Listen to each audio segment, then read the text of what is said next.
Salutare, bine v-am regăsit la un nou episod. Astăzi o să ne jucăm din nou Colin McRae. Ne jucăm cu un Subaru Impreza. Asta va fi un foarte scurt, așa că hai să începem.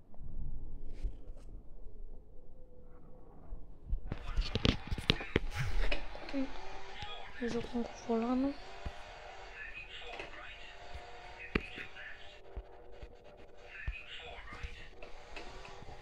Uitați.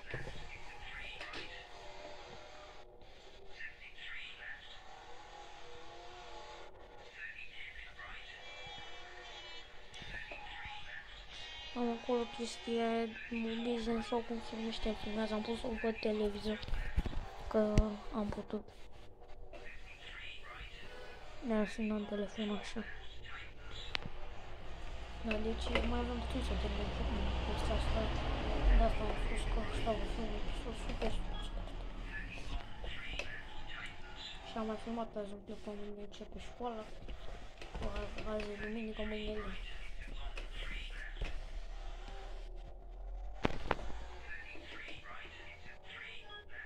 Da, ne jucăm și noi puțin cu Colin McRae. Că da. Ia uite pe unde mă urcă.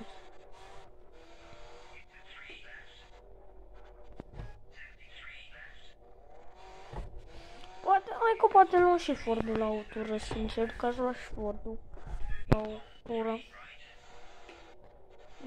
Sincer, chiar aș lua și o Ford acum la o tură. Bine, tot așa la o cursă, dar, da. Și să luăm Fordul și revenim. Nu am revenit, că am luat și Fordul acum. Uitați-l.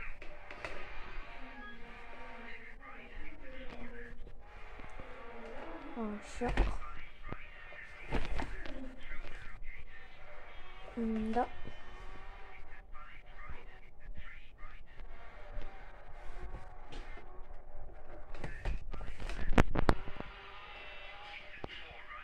Bine, de revenit.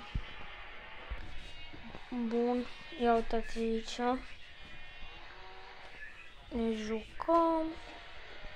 Și ne cu Fordul ăsta.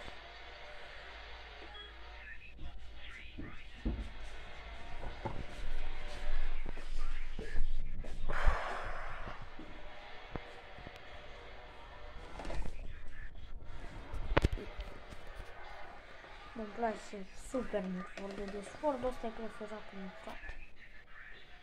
Pe bune. Care designurile astea așa cu roșu. Adică culoarea asta roșu cu alb, așa cu albastru. Cu stickerele astea.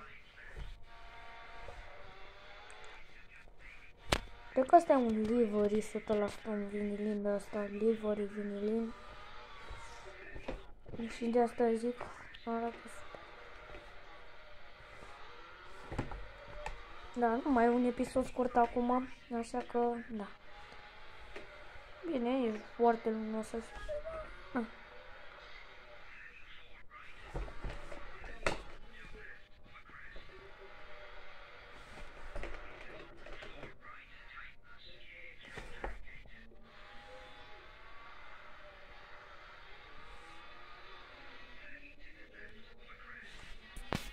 Ok, ia uite. O Fordul ăsta chiar e tare. Și Subaru-ul e tare, dar Fordul e Ford. Deci eu sunt fan Ford, ca să știți.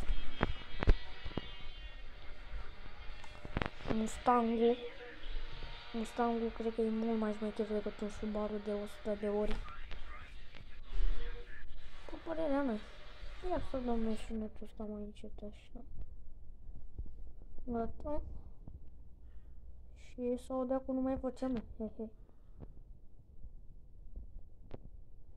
Bă, prea încet. Așa. Chiar e super tare jocul. Da. Niște păsări. Bună.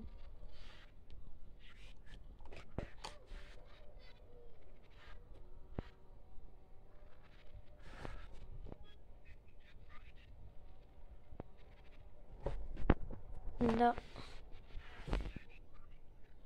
Ok. Și am dat sunetul încet de tot acum. Ia uitați cum mergem. Mai avem puțin și termine și cursa filmăm de 5 minute. Și gata. De fapt gata. Acum e gata, ia uite. Am uitat cu acest clip. Sper că v-a plăcut și am filmat de. Ciao.